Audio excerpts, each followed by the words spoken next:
Hello, everyone, and welcome to another episode of The Opportunity. I am your host, Gregory Elfrink, head of marketing over at Empire Flippers. And before I introduce the guest today, I want to read a little something special to you.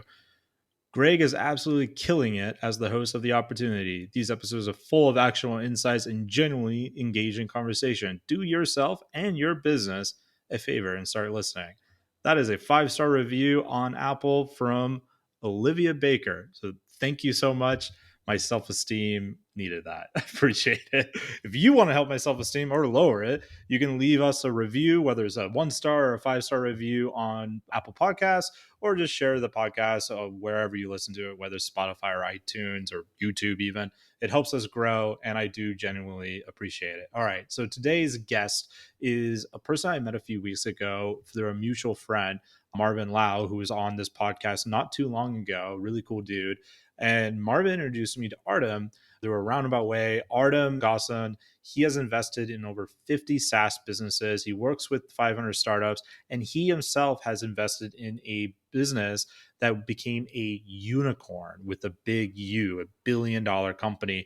And that company was started in 2017. So this is a pretty recent $1 billion company. So Artem knows the game pretty well. We talk a lot about LinkedIn because that is one of his big specialities, talking about building spheres of influence. How does that work? A little bit of the difference between lead generation, demand capture, and sales and buyer enablement, and all that good stuff. And in general, we commiserate on how a lot of times SaaS businesses, they just kind of lose themselves in their own talks about features instead of actually talking about real solutions of real problems that they're trying to solve. So if you're in the B2B space, or even if you're not, because we also talk about B2C sales cycles in this, then this podcast is for you. Artem is wicked smart. He has a ton of experience across a wide range of industries, all within the SaaS world. So with that said, enough of me talking. Please leave me a review if you want, and enjoy the episode. See you on the other side.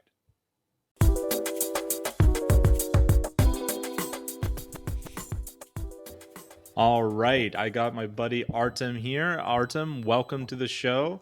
I will have already introduced you a little bit to our audience. I forgot to tell you that. I usually record the intro at the beginning of the podcast.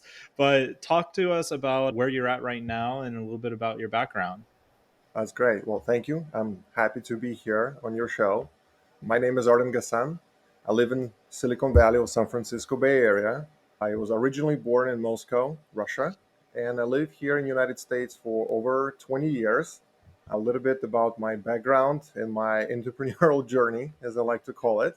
I started 4 companies. They all been technology, B2B SaaS companies, 2 which I had exits with, one by private equity group, another one by a publicly traded company. After that, I transitioned and joined different venture firms. I also started my own venture fund. So I've been focused on SaaS companies, investing, growing, scaling their revenue. So I love revenue strategies. I also speak at different events and conferences. And I really love to help technology founders to scale and grow their companies because I've done it myself multiple times and I've helped over 50 portfolio companies at 500 startups.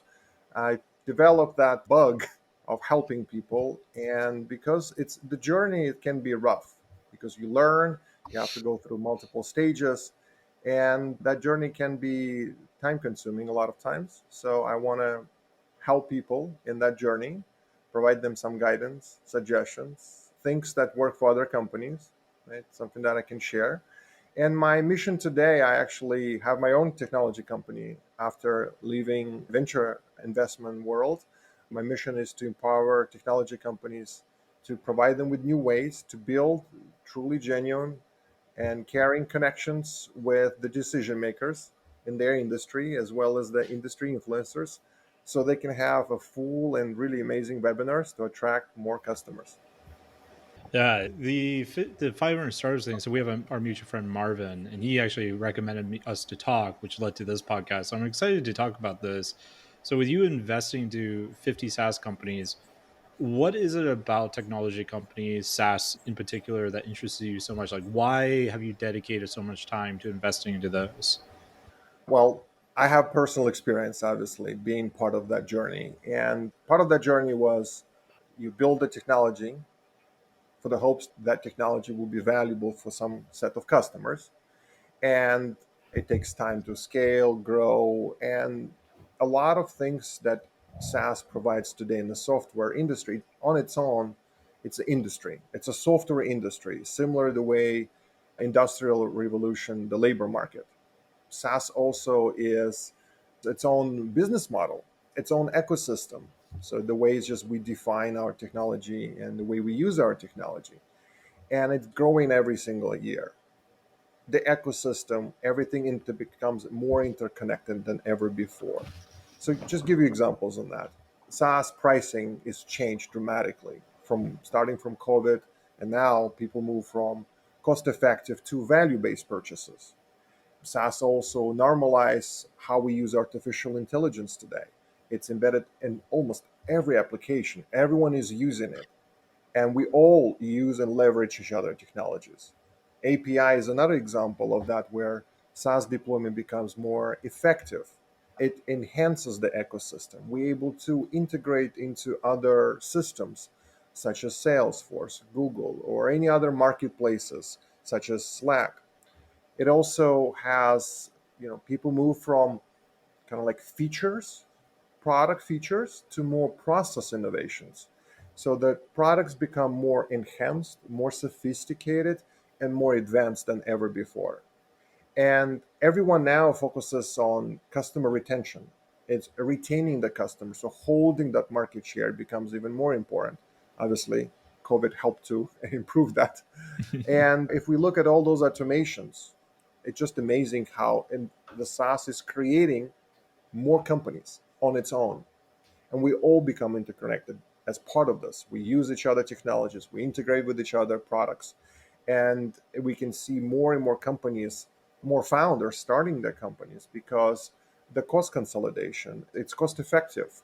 It's easier to start the company now because you can run this on Amazon, you can integrate this with your Salesforce and many other things like that. So the entry point and starting point to start a company, specifically a SaaS company, becomes more effective and cheaper, and it creates more companies as a result. And we all become part of that big ecosystem. That's what makes me super excited, and helping companies to drive that growth and revenue is just a bug that I've inherited, and it's not going away. I like that you're investing in ideally what you know, right? We get investors every now and then that, hey, I'll get into e-commerce, I'll get into SaaS, and they've never done anything in it, which is obviously not what we advise people to do. So that's cool to hear. On the ecosystem thing, were you at Inbound by chance? HubSpot's Inbound? Oh, you mean the conference? Yeah, yeah, that happened a few months ago Not in this Boston. year, but I usually visit them, but not this year. Didn't have a Okay. chance. I went there for my very first time and I was blown away, one, with the ecosystem that you mentioned, but the HubSpot's founder, he mentioned in his keynote that it was an insane number. It was like, I want to say it was over 1,000 SaaS Yeah. subscriptions that a normal company has. So, like, 1,000 different companies all compiling in to help Yep. these other businesses grow faster. So, I agree with you. I think it's fascinating to watch. And in a lot of ways, is making entrepreneurship a lot easier. One of those companies you spotted and invested in is Chipper Cash early on. So Chipper Cash ended up becoming one of your unicorns that you helped grow, if I'm not mistaken. Talk to me about what Chipper Cash is, first of all. What does it do? Sure. And also, what did you see in this business that had that potential for such massive success? What was it about it? Well, I'm glad you asked this question. It's a beautiful company. It's amazing founders. For some who don't know about them, the company was founded in 2017 and headquartered in San Francisco. I've met them at 500 Startups. Cheaper Cash is a financial service company. And what they offer is peer-to-peer cross-border payment services. Basically, it's easy for you to send text messages. And if you live in African types of countries like Uganda, Nigeria, Tanzania, South Africa, and Kenya, and it's really easy to send money to your relatives, your friends, which was, it didn't exist, nothing in the market. So today, that company valued over $2 billion. A lot of great investors invested in this. So when you ask me a question of, what I spotted early on, I like to say people invest in people. Like it's team. And I can't say all the good things about Ham and Majid. They're amazing founders. And what I love is they love for their customers. They love and adore them. They care so much for them. They value, understand, and they think like them. They want to make their life easier. And that unconditional love to help their customers succeed is a fundamental factor here. Obviously, there have been other reasons, and one of which is obviously the market. Right? Something doesn't exist. It was hard to do the transfers. So, yes, it's a growing industry, it's a growing market, and the timing. The timing was right for them to do this. And their execution and the way they're humbled, they're just amazing founders. That's all I can say. Invest in good people, man. That's interesting. So, does Chipper Cash, are they primarily in Africa for the cross border payments? Is that their primary Yes, market? Is primarily we that's the market, correct? That is an interesting market to be in. We had a customer, she sold a business with us. She's from Nigeria, I believe Lagos. She sold a smaller business. It was like, I think, a $60,000 small media company, like affiliate website. And Hmm. the pain of trying to get her paid out was Yes. massive. Like, we had the Yeah. money, we transferred the Yeah. business. Like, we had to call our banks, and the banks are like, "Are you sure this isn't a prince?" Like, no, we promise Old you fashioned. it is a real Yeah. person. We owe her money. We really do owe her money. Like, it was It's insanely hard. painful. This would have been Yes. back in probably 2014 or 2015, I would think. So before Chipper Cash existed, but that's a cool product. I like that. That's awesome. And you said it started in 2017 and now it's worth how much? 2 billion 2 billion? over, a little bit Over. over than that. Wow. That's wild. What an investment. Wow. When passion meets the problem Yes. with the solution, amazing stuff can happen. That actually bleeds into the next question pretty good. So the rapid growth of Chipper Cash probably hits on what you've talked about before. So you've previously said that sales velocity is the most critical metric to the health of a SaaS startup. So walk me through this. Why is that? Why is that the most critical metric we should be looking at when we're growing our SaaS businesses or any business? Absolutely. Well, first of all, let's understand what the sales velocity is, right? For some people, they might not know what that is or how to even calculate. So it's actually formula, and it's one of the most critical metrics. There are other people say different things, of course, depends on your business. And the primary focus or the goal of sales velocity is to, if you reduce client acquisition cost and you shorten your sales cycle duration, while that happens, you increase the market penetration. You become faster and more efficiently increasing that month over month growth rate, and you start expanding, create exponential growth. So, what is this formula? How do we calculate this? I'm going to use some sales terms, so some people might not be familiar with, but I want to elaborate on them. So, we'll start with the formula is where you take your MQLs and opportunities. What does this stand for? It's marketing qualifying leads, and opportunity stands for opportunity, OPT. You multiply this by your deal size, okay? And you multiply this by your win rate, or some people call it close rate. It's what percentage of people you talk to or that end up buying your product. And then you take that calculation and you divide this by sales cycle. As a result, that is your sales velocity. Let me give you an example. Let's say your business has this month 50 opportunities. It's people who express an interest. They might have taken the sign up page. You might talk to them. It really doesn't matter how those opportunities end up, but you have 50. And your average win rate or close rate is, let's say, 25%, meaning every time you talk to the person, let's say 10 people, 25% of those will move to the next stage, if that makes sense. And let's assume that you're selling the product that's worth $10,000 a year. And your sales cycle duration, let's assume it's a 60 days. So the math will be you take your 50 multiplied by $10,000 multiplied by 0.25, divide that by 60 days, which is your sales duration, you end up with roughly $2,000, which tells us that your sales velocity is $2,000, which means you're bringing roughly that much revenue each day. So now you know your inputs, how to calculate how much money you make a day, Now you focus on them. You focus on increasing your opportunity rate, increasing your win rate, and shrinking your sales cycle. Those are the things you have control over. And when you focus strictly on those three big variables, you can improve how much money you make per hour, per day. As simple as that. Do you We have can any talk more recommend? about this, of course. Yeah. I love working backwards with those kind of numbers in businesses. So, for example, this is a little bit off charts, but I'm curious on your thoughts on this. With a business like us, for example, where it's a very lumpy kind of big purchase, long sales cycle, like we can have a sales cycle sometimes of 300 days. What do you recommend for companies like that? And this might be relevant for, say, enterprise SaaS owners that do have a more of Sure. that lumpy sales cycle. How do you handle that kind of variable?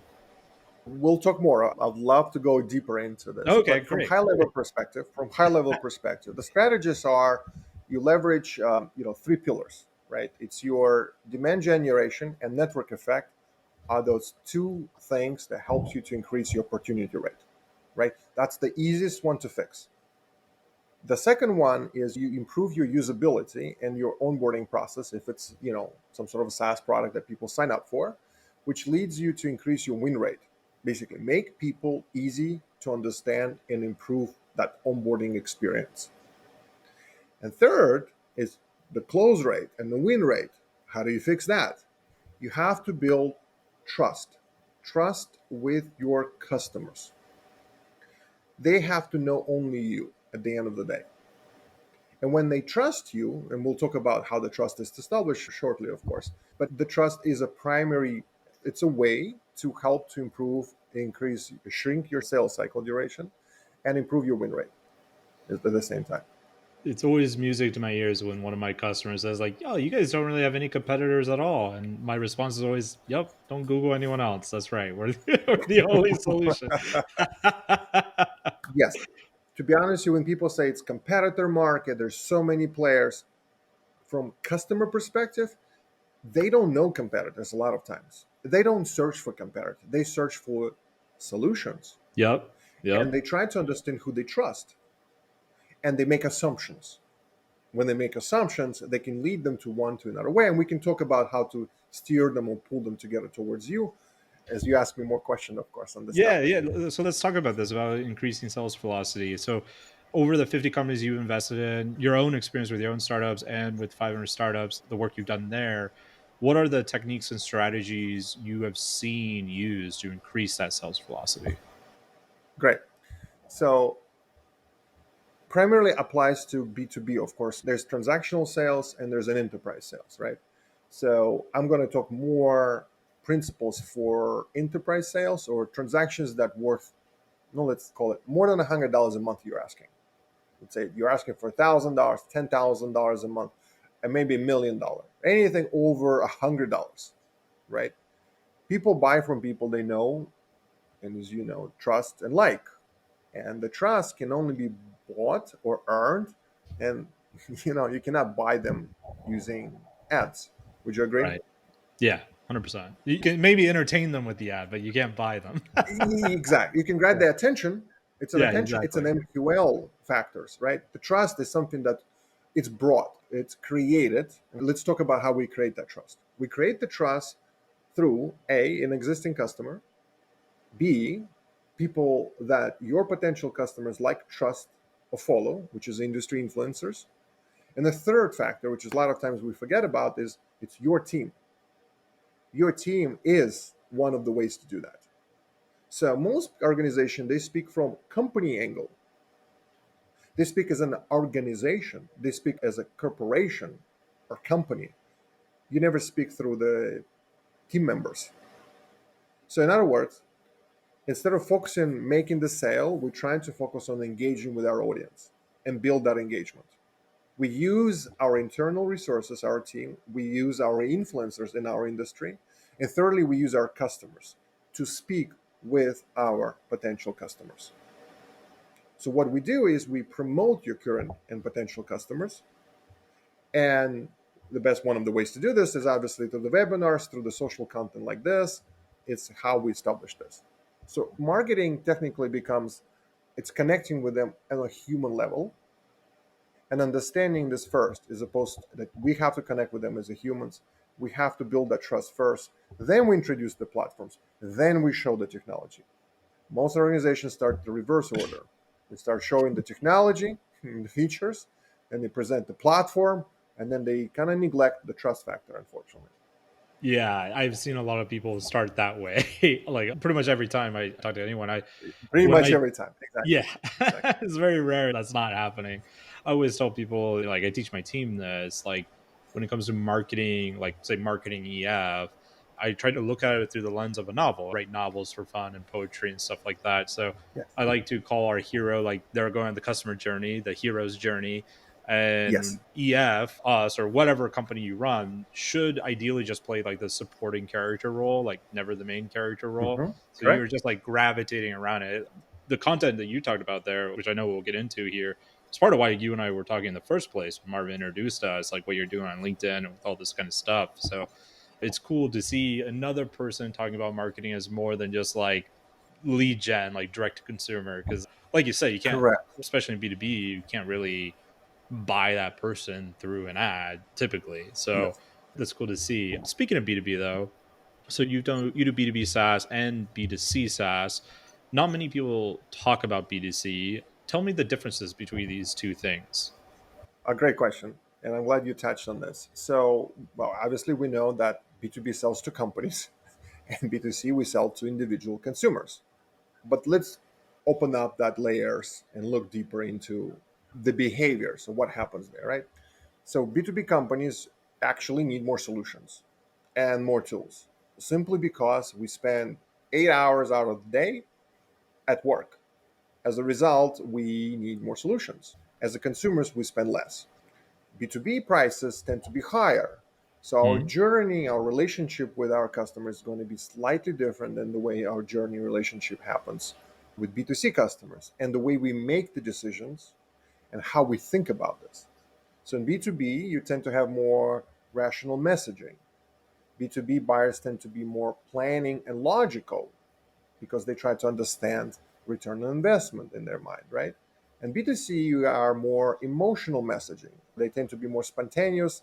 They buy things they actually don't really need a lot of times. Right. Versus in B2B, they want accountability. And they tend to people to buy product and services that their organization needs or their team members need, right? So which actually increases the deal size. As a result, it has this integrations with internal employees. In B2B, you tend to market to people who are buying for themselves, friends or family, which I mentioned.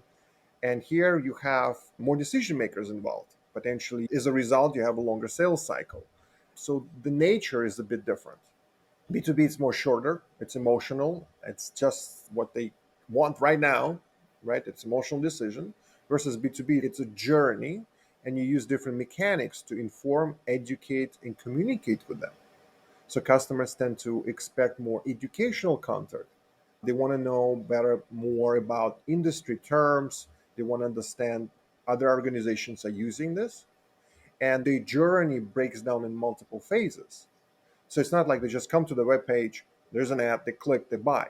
They go through several steps: awareness, learning, understanding, reviewing how other people use your product, and only after that they might consider your trial. They might only consider to learn more, but they still are not committed to give you the money yet. They haven't converted from trial to paid, for example. So the journey and experience is different. Therefore, the process of establishing this is a bit very different as well. And lastly, what I want to talk about this is it's all about retaining that customer. So we're not thinking about, oh, I'm just going to get a customer and that's it. More importantly, get the customer and retain the customer, and then you can expand the revenue from them. And when you get the customer, you can leverage this customer for a network effect, which allows you to speak, promote them, vouch for them, care for them, love them unconditionally, and use that power. That is the superpower to show to other people. As a result, that becomes a mechanism to attract new people. Versus B2C, it's more like, ad spend, clicks, optimization, banners. It's more, you don't think as a human. You just think it's somebody came to a website for whatever the purpose is, and they want to click to buy. It's The a very stats and like short Google journey. Analytics. Yeah. Yeah, microtransaction, and I call this like it's selling Yeah. a pen. Okay, versus if you want to sell $100 pen, the journey is different. Agreed, 100%. I think what's interesting about SaaS is a lot of people don't even realize like B2C SaaS is a thing. Like they just think B2B is like all that there is. They tend to forget that things like Netflix is technically software, right? Like SaaS, that is a correct. distribution platform, is a B2C software. And then the journeys are very different. Like I've talked to marketers in so many different niches, and everyone, I remember a few years ago, everyone thought that there was, every single marketing funnel had to have a tripwire, a upsell, and all this stuff. Like, well, certain businesses, yes, but like the local dentist doesn't need a tripwire. Like different businesses require different funnels. So I think a lot of people get tripped up thinking it's like a one size fits all every time kind of scenario. Switching gears into more into building the B2B business, your approach of what you were talking about, building these spheres of influence and all that kind of stuff. What is your approach, and how should a B2B business approach building that trust and credibility with enterprise customers, those people who are going on a much longer and probably a much more nuanced journey than, say, on a B2C funnel like a Netflix subscription? So the building block, that's a good question. I would start with finding your segment and truly understanding your persona, who you're going after for. And a lot of times people say it's a CEO. Well, that's fine, but what kind of CEO? What is he or she doing? Not just like statistically where they located, their first name, last name. A lot of people think about this. They think about like vertical industry that they operate, size of organization, employees count, the tools that they use. Like this is all static stuff, right? I'm actually talking about their behaviors. What do they do? What is their journey? What do they do every single day? Who do they follow? What do they read? What do they care about? So understanding this on a deeper level, it gives you the sense of how. So take their day, break down in blocks, how much time they spend on this task versus this task. What do they read? What do they care? What are their problems that they care right now? So as I call it, right time, right audience, right timing, right topic, and right speaker, right influencer that they trust is what creates that engagement with those people. Yeah. And to do this, to find all of that, you can use LinkedIn, right? It helps you to understand what do they like, what do they click on, what do they share. And that journey starts with your existing customers. If you have one customer, is awesome. Try to understand, like you can use LinkedIn to find who that person connected to, who are their friends, who they build relationship with, and you will find other look-alike customers, potential customers. They all know each other. Just like when you go to the conference, what do? You meet people, right? But a lot of those people, they know each other one another way. That's step one. Number two is understanding who they follow, who they respect, what kind of information they read, what is it important to them. Then you learn the articles, the people, the sources, and all that, conferences that they visit. You can learn a lot of those things from LinkedIn. And LinkedIn can give you that information. Then you take that information and you start targeting them with this the same information that they want to learn. We call this trends, right? In consumers, we have a lot of viral trends and all that. Similar approach. Then you use a little bit of humor and entertainment to get attention to you, right? If you're going to send them a spam message, they get a lot of attention from other people the same exact way. You're just knocking on the door at the wrong time with the wrong topic and things like that. And you're doing it in the same way as other people do it. So you have to be a bit different. Well, how do you be different? Well, first of all, show some humor, show some entertainment, show some engagement, shows that you care for them. Just like you love your customers, you have to love your potential customers the same way. And I call this as a kind of like things like a product-led strategist, right? You're supposed to lead through your product, lead is supposed to lead through your sales organization, simply because people don't buy products, they buy from people that they love or care for, that they care for them. And focusing on that, quality of content and retaining customer, use your existing customer to grab that attention. I like Those are that. some mechanics. Yeah. So you're basically developing almost like emotional landscape of the customer segment, right? Like what does their day look like more so than just the numbers, the metrics, and how many spam emails they're getting or spam messages they're getting on LinkedIn. I literally just had a guy on right before you. He runs a software, Yesware. His name is Joel Stevenson, and him and I had a funny conversation about cold email, about like looking for signals of the bots. I told him a key strategy for me of separating the automated outreach versus real ones is on our LinkedIn page, we have our tagline as part of the titles as buy, sell, invest in online businesses. So every time I get an automated message on LinkedIn saying that this is not an automated message, they'll be like, "This is not a robot, Greg. I'm just curious about Empire Flippers, buy, sell, invest in online business." Well, no one talks this way. You're definitely not building any trust with Just me. don't talk that way. Yeah, Yeah, exactly. yeah. You don't talk that way. I like what you had to say about like looking at through your customers and adding them. So, if I'm getting this right, you would basically look at your customer email list, for example. Say you had a customer email list on your B2B, you find all those customers on LinkedIn. And I'm assuming you'd be adding these people, connecting with them with your personal LinkedIn, because I don't think there's a way to do that with Yes, your company page, right? Yeah. So you're a recommending person. like You start with the person, gotcha. and you do And this for across the all your team members. gotcha. That's always the trickiest part. You and I talked about this. A brief aside, is there anything you've done in the past that helps employees actually engage in this strategy? Well, again, I don't want to self promote myself. I am focused doing exactly I'm that going for to the self promote, companies. or I'm going to promote for you. Don't you worry, my friend. But yes, so let's break down your team, right? You have executive leadership team, you got product people who a lot of times engage with customers, learns from their features, what they want, etc. You have people that focus on sales, Hmm. right, educating and informing them, and you have people who are your customer support, etc.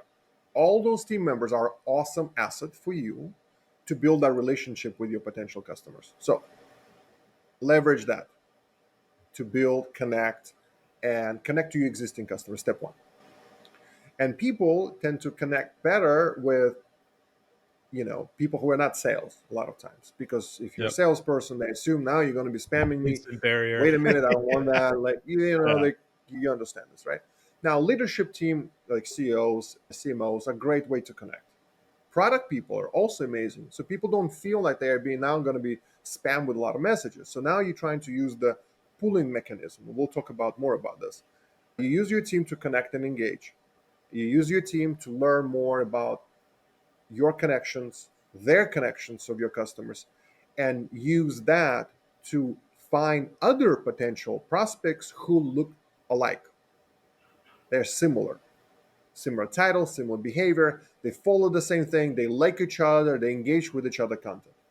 Well, if you have a customer A and that customer A connected to the person B who look alike, it's much easier to reach out to customer B. You don't have to send thousands of cold outreach emails. You just reach out to this person, let them know that you work with John. John is your customer. You've done amazing things for them. Would love to see and invite you, for example, to speak, learn more. B, you can invite them, give them some value before you attract them to a demo. With C, you can invite them to learn more about webinar where the speaker A or your customer A will present to his audience, basically his people. So now you're using your existing customers to attract more customers to you. Again, because they already know them, so it's easier. I call this basically the difference between demand generation, lead generation, or in other words, buyer's enablement. How do you enable them to buy from you? Yeah, those are some ill-defined words sometimes on LinkedIn. I've Absolutely. seen the arguments between the demand gen, lead gen, and the buyer enablement crowd. It goes like up and down like a river or an ocean wave Oh, rather. yes. Oh, And yes. they're always fighting with each other, but I feel like they're often just talking past each other. Yes.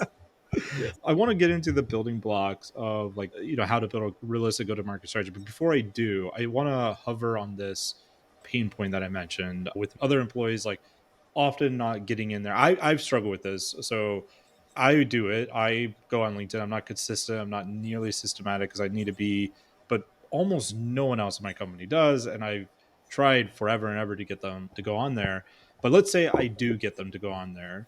What are some common mistakes people make when they're transitioning into growing their LinkedIn audience? Like, what is things you've seen that entrepreneurs just mess up on, can avoid? I think you kind of answered that question.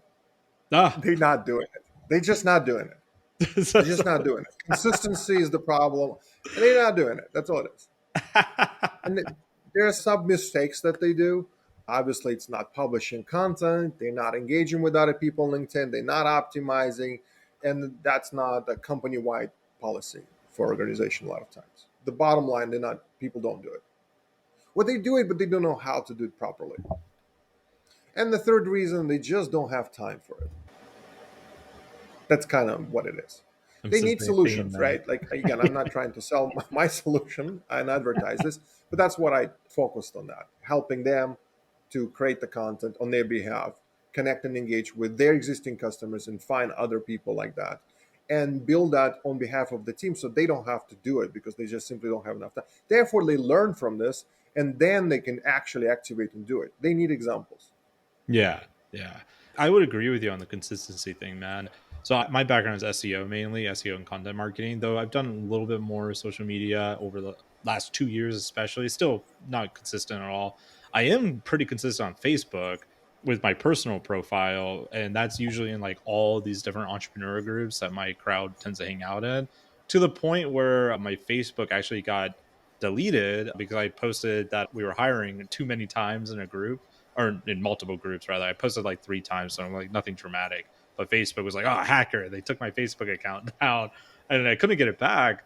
I had to create a whole new Facebook account, and all the groups I'm in that are mostly these private entrepreneur groups that I'm always joking and trolling people in.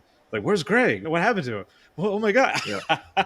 So like, it is about consistency, right? Like, I'm consistent on Facebook, not Yes. consistent on LinkedIn.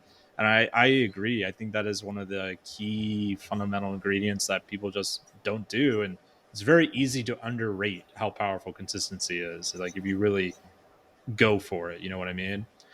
So when it But comes just to, just a go small ahead. comment. Just a small comment, right? Yeah. The Facebook is your most people treat Facebook as a personal account, profile account, and whatnot, Hmm. right?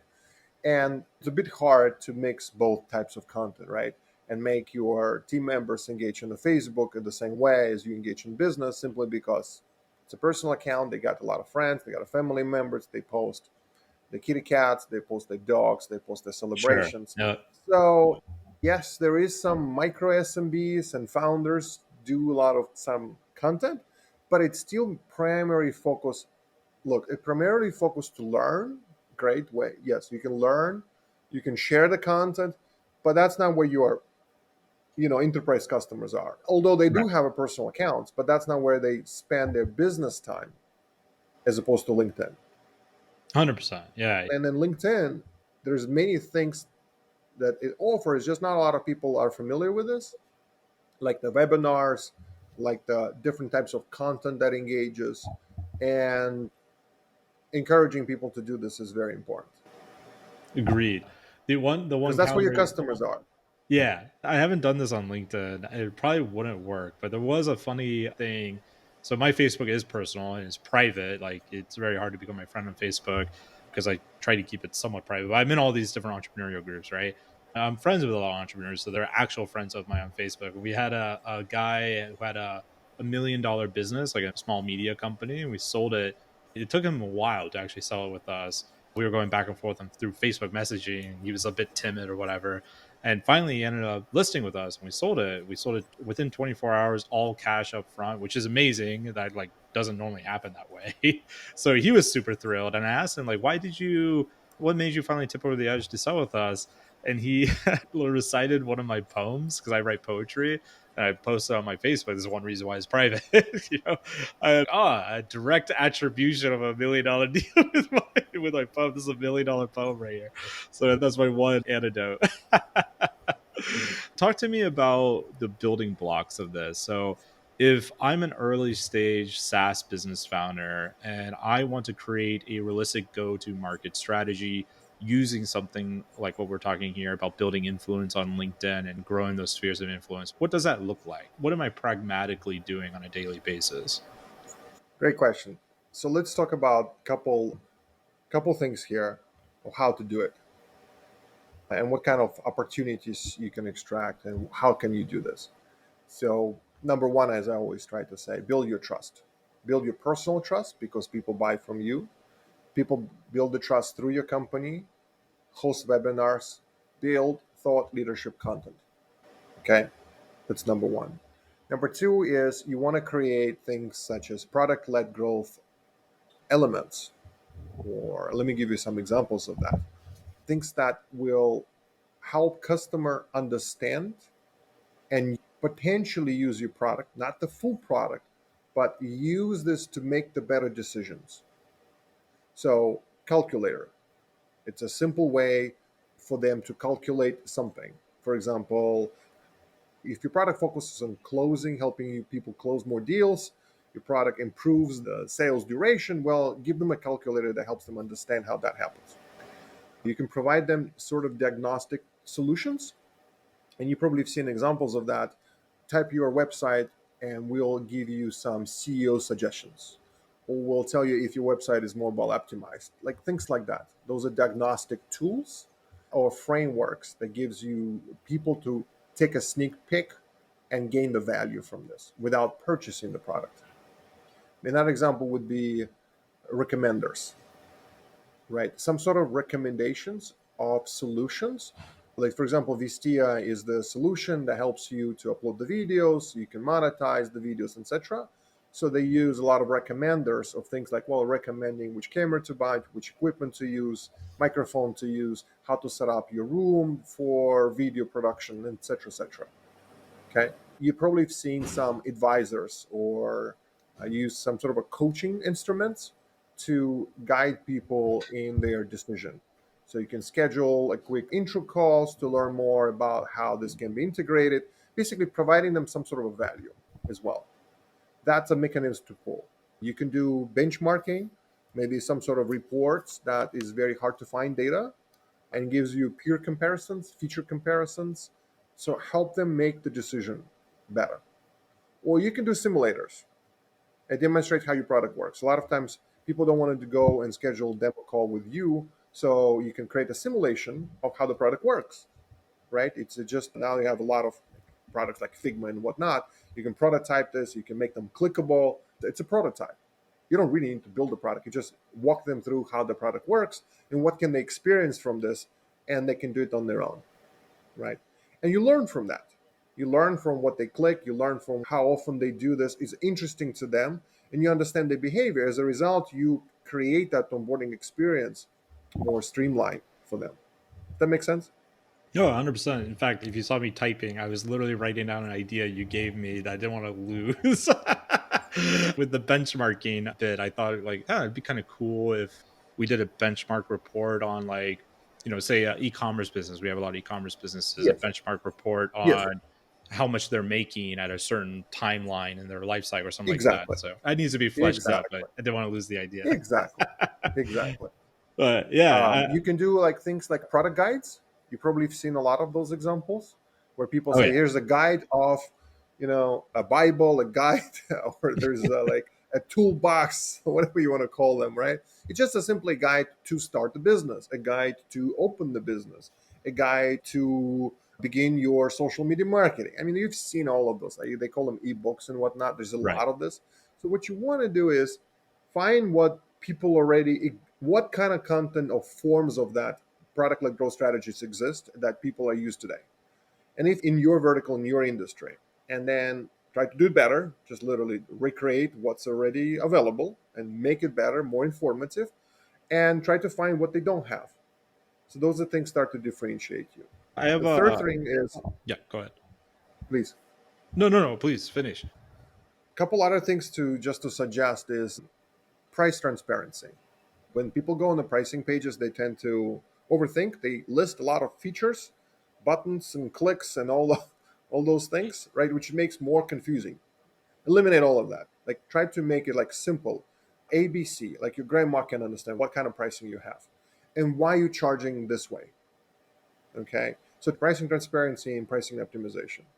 The fourth element would be simplifying your onboarding process, which I kind of covered a little bit, and measure everything and improve what you do. Like tracking, there's a lot of tracking tools available, Hotjars tools, like you can see what people click, how they click, what they're interested, what they're not. That gives you a little bit of information Are you on the right track? What should you improve? How do you simplify this? It's a process. It's a constant process, constantly improving, improving, improving. And the bottom line is be customer centric. So get the feedback, get criticism, improve your product, design with experience, measure those metrics that are really, really important. And sales velocity, one of them could be right for you, and understand what your customer don't like and why they don't like this. So focus on your customers and focus on the things that they care the most. One of the things in here, I want to talk a bit about what makes a successful SaaS business because you've invested in so many of them. But before we leave this, when we first had our call, our first chat a few weeks back, you mentioned something that I had also come to a similar idea on. It was cool to hear from you when it comes to creating this kind of content. It was kind of validating in a sense. So when you're creating this kind of content on LinkedIn to kind of drive that initial engagement, one of the things you were talking to me about was creating almost like a panel. So almost like a show, right? Like Yep. you'd have a show with say three other people. Let's say I was doing one on, I don't know, SaaS marketing with Facebook ads or whatever. I would bring on like three people from that and we would have a whole discussion all about that. Do you find that kind of content works really, really well on LinkedIn, where it's just almost like an informal conversation back and forth between these three experts and like a almost like a moderator helping them out? Yep. I simply call this as a panel discussions. Yeah, So yeah. I we do a lot of panel discussions with thought leaders and industry experts or your existing customers. Let's talk about how people consume the content first of all, and how do they trust. If you just create the text and post the text, for example, on LinkedIn, yes, it works, and a lot of times it's just a republish of existing information. All it is just what was yesterday, paraphrasing this and publishing it again. So it's not original still. Yes, it's unique. Yes, it's not that often, but it's still not so original. The original content, the people, the way they trust, they have to see emotions. So how do we show emotions? Well, one way is a poems you just described, Yeah. or form of entertainment is the way to do this. So I do this with, like it's called puppet, right? Puppet show, or you can do cartoon show, or you can do some sort of entertainment. The entertainment gives you virality factors because there's so much. B2B is very like technology centric information. It's a lot of educational content, and it's hard for people to consume it become because there's so much of it, right? There's so much PDFs, so many ebooks, so much of this content where people are getting a little bit tired a lot Mm. of times. So you have to be different. And to be different, you have to speak differently. You have to show differently. You have to entertain, attract, and retain their attention. Okay? Poems, wonderful, wonderful idea to do this. I'll be If selling that's my your strength, B2B do that. poetry course after this. Don't you worry. Absolutely. Panel discussions is another form, is where you have two, three people sharing their opinion, perspectives. So when I tell you something or I publish something, it's me telling you. Now it's you. Are you going to believe me? Are you going to trust me? It's a subject to what I say and my credibility. However, if the same point is mentioned or stated by a third party or someone else that they know, and if that person is that they trust, that amplifies the effect. Would you agree? 100%. Yep. Okay. Secondary, during the conversation with two, three parties or panel discussion with your existing customers, you can ask them three questions, each person, same question. You end up with nine answers. What does that mean? It's nine micro pieces of content. We slice this and we publish each one separately. As a result, you have more content from 30-minute discussion because people don't watch the whole 30 minutes, too much. But small bites of information is what the value is. And thirdly, if we give this content to them, what are they going to do? They're going to promote themselves by sharing this, publishing this. As a result, they are technically promoting you. And if you can do this consistently and across all your team members, the magic will happen. The magic of compound effect. Yes.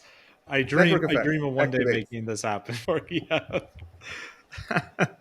That's a form of network effect. It's when Yeah. so you attract people. So first you connect to the people that look like your customers, to industry enlist in your space that other people trust, invite them to the panel, they speak on the panel, they share their perspective, they give you the value, they promote this value, and they attract more people. The people that like, comment, and share are the people that you end up connecting with. And if you do this across your team members, the effect is constantly compounding, increases and increases. As a result, your trust is built much faster as opposed to just doing what? Advertisement? Yeah, yeah. Download this ebook. Click, yeah, for That's sure. fine. That's fine. But if that ebook is offered by one of your customers, if that ebook is shared by one of your influencers, if that ebook is published by one of your team members, the magic happens again. 100%. So Yeah. what are those things? Is like it's a content. Ebooks is just a form of content. And there's different forms of that content. You can calculate it, diagnostic, recommenders, advisors, benchmarks, simulators. They're all forms of that. If that form of content is being promoted or shared by one of those people buy from people, and that information shared by those people, then the effect is much bigger for you. I want to ask about the most common failures of SaaS businesses, but before we move on from marketing, I actually have one more marketing question for you. I'm curious on your thought here because this is a somewhat recent thing on the B2B LinkedIn community I see, which I kind of like swim on the periphery of because, like I said, a lot of my customers are not always on LinkedIn. They're on other platforms I'm on as well. But one debate I've seen a lot that I'd be curious on your opinion on is this idea of gated content. What are your thoughts there? Like, do you think gated content still has a place, like the ebook, the downloading the report, that kind of stuff, versus everyone seems to be just talking about ungated content all the time? What is your opinion on that? Gated content versus ungated content. I guess depends on the purpose of what you're trying to achieve, right? So let's give an example. I think you have to use both. And I'll give you an example. The first is ungated content would be an information that is a value to the person to learn. It's more designed for intent purposes. A bait, you can call them, teasers. Lead It's a magnet, high yeah. level information, right? Those ones you can give away. You don't need to gate them because they're just the teasers, right? Then you have type of content that is, let's say, panel discussion. That's still not gated as well because you want to promote brand and you want to establish that trust, credibility in industry. So you don't want to gate that type of content, right? And then what you do is trying to pull people now into the webinar because you're connected with them, you've engaged with them through panel discussions, you give them the value, you warm up your audience. Now you have your webinar, and during the webinar, you have a gated type of content. That's if you finish watching the webinar till the end. If you seen the product demo, now I want to give you more value. But that value is only to selective people who actually went through that cycle. Okay, and I'll give you some interesting a hack or story. I'll share a funny story similar to that that can be used in a similar way. So you only want to give to people that went through the certain cycle or the process, like such as watch the webinar till the end or participated to the webinar. Then you give them some additional value. Does that make sense? So different types of content. Yeah, yeah, 100%. In terms of the gated content, what kind of content do you think works best? Like, should the benchmark report, something like that, should that be That would be an gated? example. Yes. Okay, cool, cool. So something So that is the, maybe the like gated data content, rich. one point I want to mention, the gated content has to have one function. The function is for what do you want them to do when you give them that information. So there is a free information and there is a gated information. In exchange, you want something in return. That content is more valuable. Gotcha. Yeah, that makes sense to me. I am glad you said both because I see those arguments raging on LinkedIn, and I often walk away with like I feel like both people are wrong because they're 100% in on one side or the other. I got into a heated argument with this guy. Well, he was heated. I don't know why he was so heated about this, but we got into an argument about it, and I told him like we had this industry report, and I gated it for years and worked out well, and then we stopped getting as many leads as we used to on it. So I ungated it and it actually worked out way worse. So like all the LinkedIn talking about how like this should have been ungated the entire time. Like, well, the data told me it shouldn't be. And the guy got Correct. really upset with me over the fact that my data Correct. said otherwise. Yes. So there's a lot of advices, and I think you've touched an important point here, which I want to highlight. There's a lot of advice. There is a lot of suggestions. We even talk about some of those mechanics, right? Hmm. But the question is this applicable to your business? Is this applicable to not just your business, to your customers? Do they care for it? The only answer Right. to that question can give is you, right? I can only listen to that feedback, and you should measure this. So 100%. measuring this, understanding, and what you describe is providing, well, why they didn't see the value is an important question.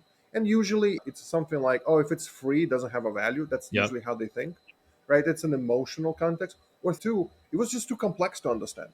Yep. Like I'm too early in that journey. So you're giving me the benchmark report. I'm only in the journey like awareness. I'm just trying to understand what's the purpose, what's the gains, why do I need it, why do I care, is it important even to me? The benchmark is more like, okay, you're inside of the funnel and you are an MQL and you're in that stage and you need a little bit more data to make the right decision because you are considering but not ready because of certain reasons. So the question is, what kind of a roadblock you're trying to overcome with your type of content or the piece of information. Try to have a purpose. When you have a purpose, try to measure that purpose. And why is it important? Absolutely. I agree with everything you just said there. And I think that's why my report, when it was ungated, was less successful because the people are really, really into that. They probably just like, "Oh, well, whatever, it's free. I don't have to opt in or, whatever, right? It's like, I'll come back to it Exactly. later." And then the Exactly. vast majority Exactly. of the audience is too complex for it because they're not ready for that kind of content yet. Like, they're Correct. not deep enough into like the buying and selling of business world where that data even Yes. matters to them that much. I mean, it Yes. might be interesting, but they have no idea what they're looking at. So I agree with you.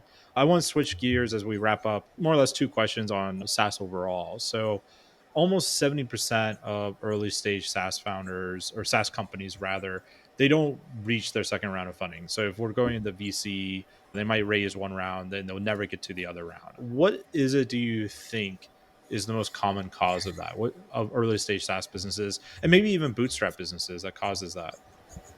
Well, you probably heard that phrase before, product market fit, no or lack of product market fit, Yes. right? It means I have to say the product always changes. Every year, your product will change. Well, the simple reason if you don't listen to your customers, your product will not change. If you listen to your customers, your product will change.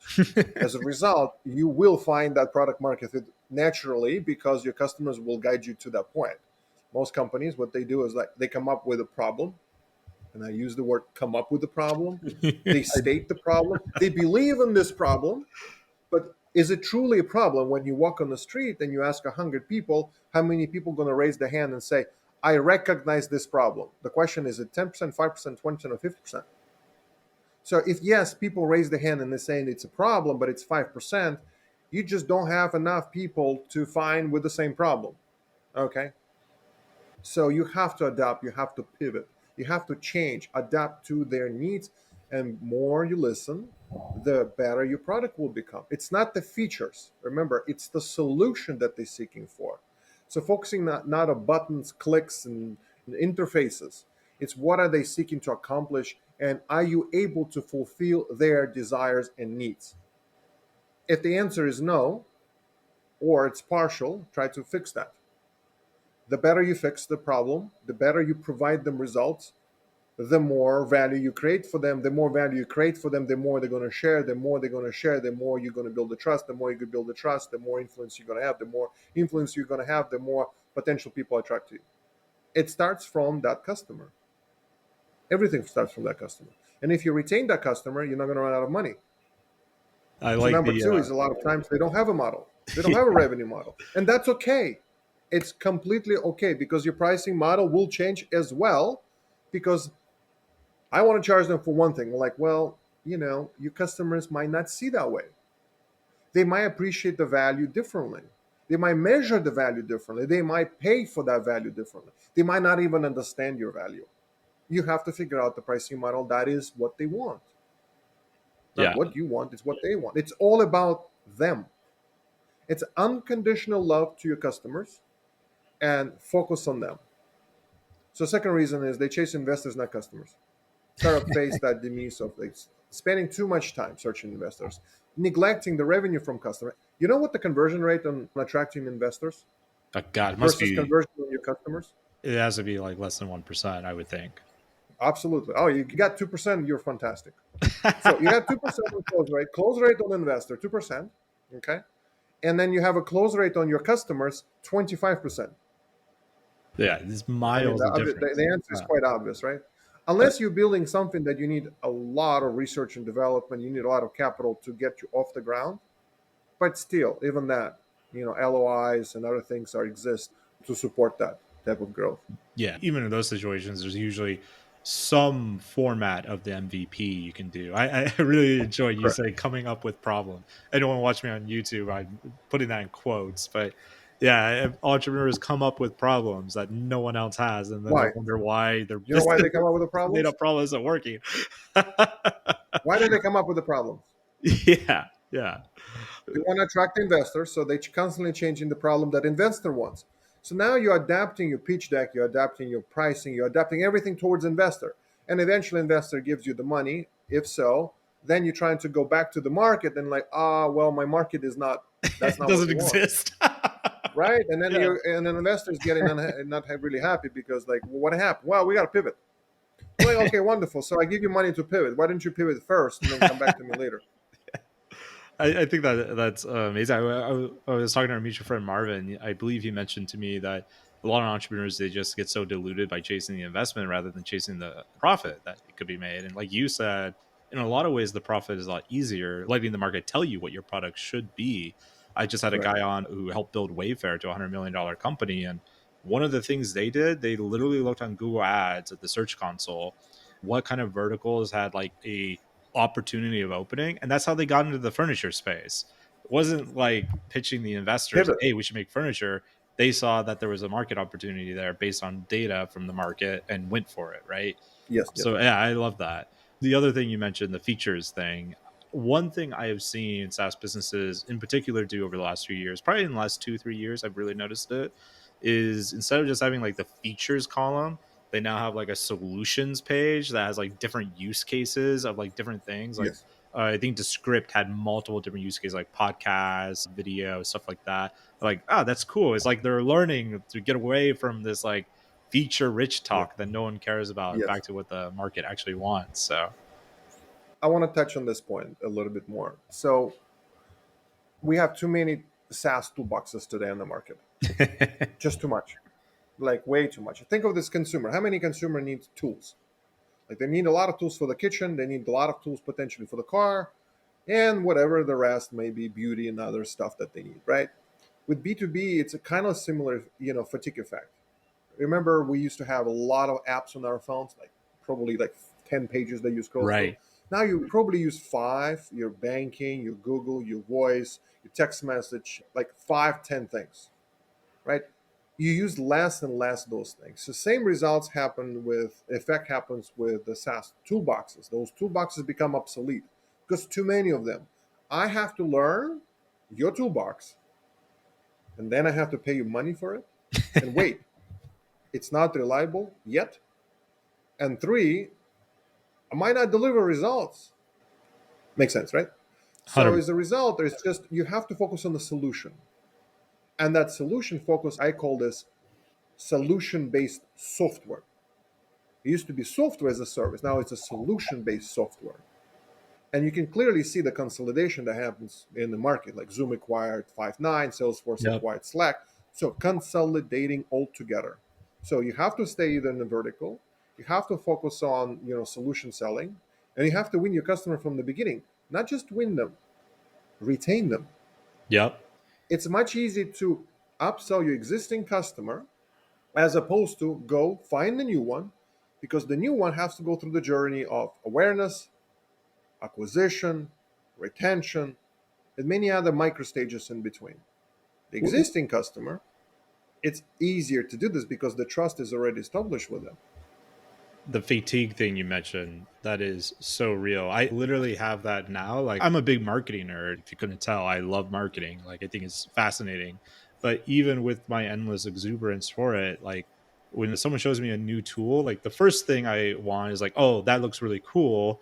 2, I wish I had Mhm. enough time to learn how I could do something really cool with it. And then 3, when I actually Mhm. do have to learn the tool, I'm just like, oh god, I don't want to learn another tool. I Like, don't have time. yeah, yeah. So I like, don't have time. the willingness is there, the energy is not. Like I want to, but Correct. don't have enough energy to do it. So I agree. Yeah. So my final question before we get in the rapid fire section: are there any emerging trends that you're seeing in the SaaS industry right now that's exciting you, or that you think that entrepreneurs should be cautious of? That's a good one. Yes, there are some trends, and I already mentioned some examples of this will be platform as a service, right? So it's kind of like transitioning from toolboxes to the services solutions now. You see a lot of software containers, environments are being created. Obviously, there's a lot of low code, no code platforms Mhm. coming in place. So simplification of things, even more simpler. Like I don't want to think about all of those. I just want end result, right? So focusing on that is a big trend. Obviously, SaaS pricing is becoming more democratic. You see move from cost effective, as I mentioned, to value based purchases, right? And actually, the results from public traded companies shows that those companies that switch to value based purchases increase their lifetime value, increases their customers. It's basically price the customer the way they want to pay, as opposed to I want them to pay a certain way. It's the reverse. It's what do you want to pay for? How do you see the value, Mhm. right? It's the same things with artificial intelligence becomes a norm. It becomes part of every solution, and we see a lot of this adoptions with after the COVID and the current economical situation. We focus on the customer retention. Now it's a growth axis. Nothing else is important. Profitability, cash flow positive, retain your existing customers, expand your existing customers, integrate into your existing customers, implement other solutions to enhance your core value offering to your customers. Stay and retain your customers and expand user base within the organizations you have. Okay. Obviously, the verticals will stay. There will be normalized solutions for each vertical, and avoid being, toolbox solution. Focus on innovation, innovate on brand, innovate on customer success, innovate on things that hard to replicate. It's easy to replicate your features. It's easy to replicate your buttons, your interfaces. Focus on the experience, focus on brand, focus on trust. Those are the things are hard to replicate. It takes time. It takes credibility. And win your customers from the beginning. Love them, care, adore, promote, support, expand, love unconditionally your customers. I agree with all of that. Like we've been talking, you can't replicate trust either. I had a guy, he's run a lot of different newsletter businesses in our space, like in particular around what we do at Empire Flippers. And he like started a brokerage and told me about it. I was like, well, I wish you the best of luck, man. But usually it's a lot harder than you think. Like most people I know, they quit pretty quick. And literally it was like a week later, he sent me another DM. It's just like, yeah, I gave up on that. That was a stupid move. Like because of all Exactly. the So trust that goes into like having built to sell it someone's just business, goes right? out Like the door. it's much more than just emailing your list or writing a blog post, right? It's a cumulative effort. It's a Herculean task in a lot of ways. All right, we're at the end of the podcast here, and I want to ask you three rapid fire questions. Just give me the first thing that comes to your mind. Are you ready? Okay. All right, great. What are the what are You're the three winning questions? already. What are those three questions? Can you tell me first? Yes. So the first question is, what is the best hidden growth opportunity in the B2B SaaS Okay. industry? Yes. Okay. So I think I kind of answered that question already. So my suggestion would be build trust, host your webinars, and build thought leadership type of content. Optimize your pricing and make it clear, transparent, simplify that onboarding process, and measure everything that you do and be customer centric. Love it. What tools or resources can help people market their B2B SaaS businesses better? The word tools is what makes me a little bit. Dangerous slope. I'm talking. Yeah, I don't like tools because it's like hacks, it's like toolbox, and like.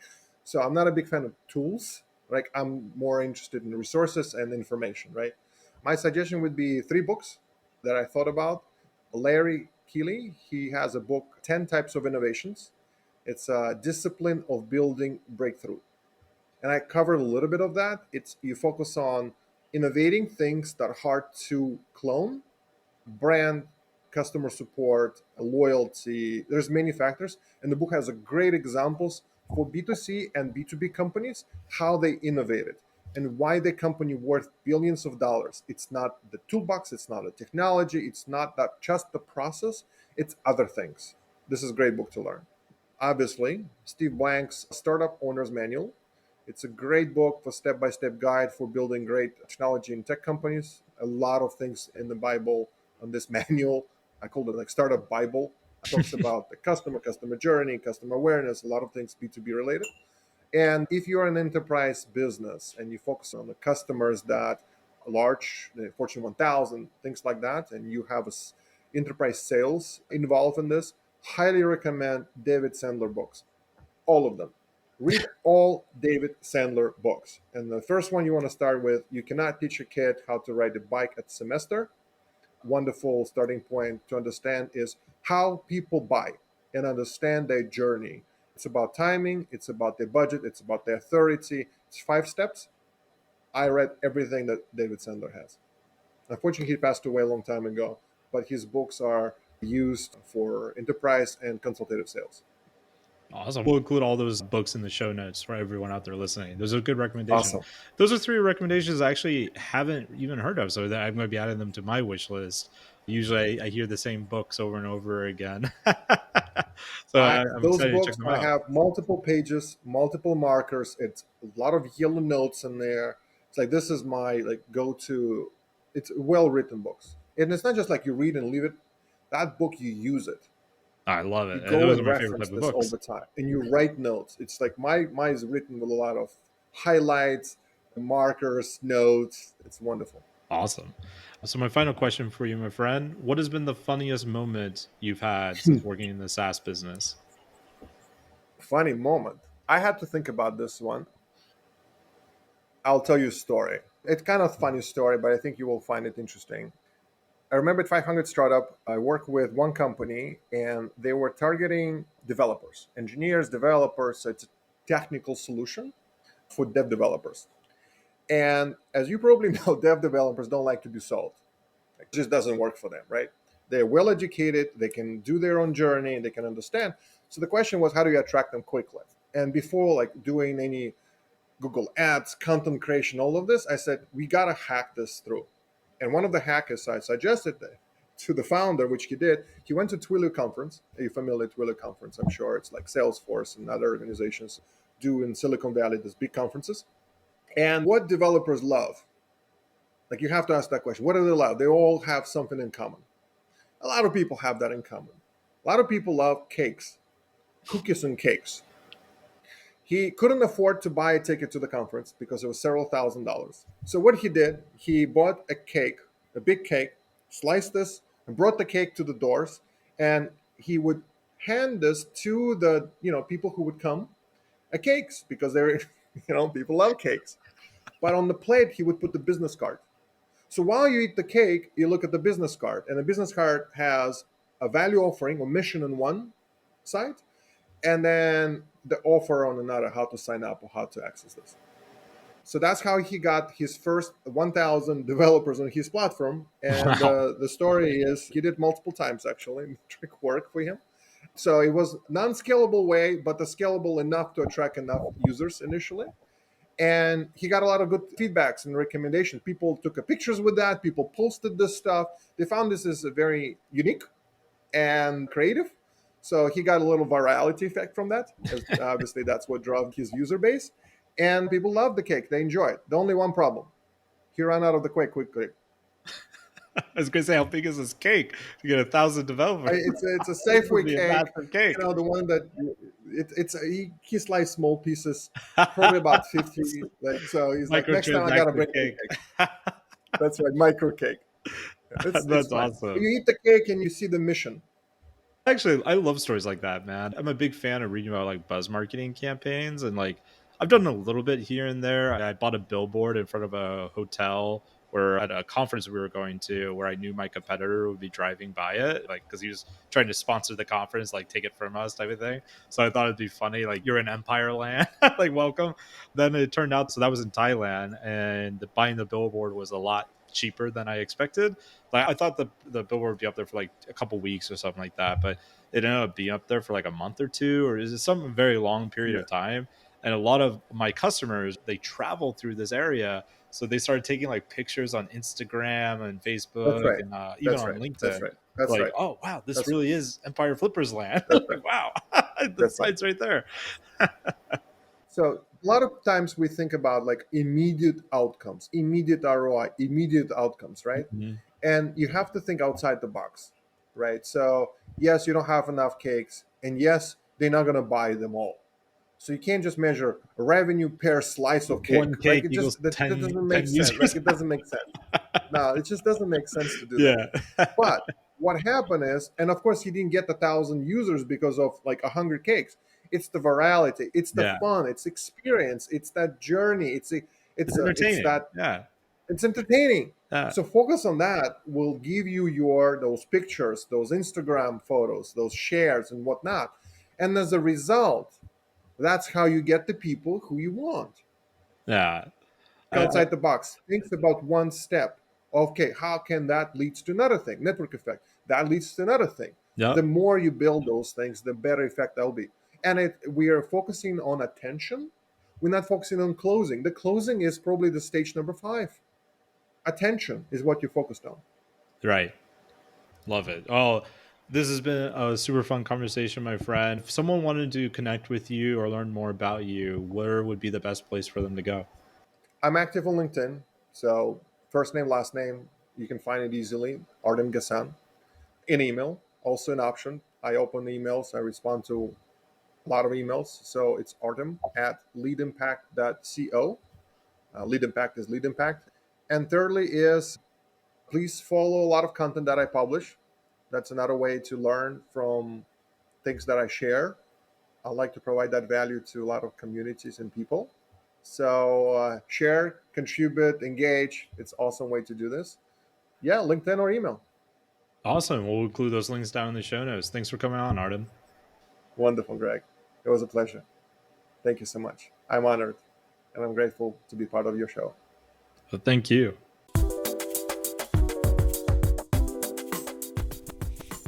There you have it. I hope you enjoyed it. I hope it got you inspired at all the different things that are happening in this industry. And of course, if you just want to buy a highly profitable business, you can always go to empireflippers.com/marketplace, or maybe you want to make an exit of your highly profitable business, and you could go to empireflippers.com/sell your site.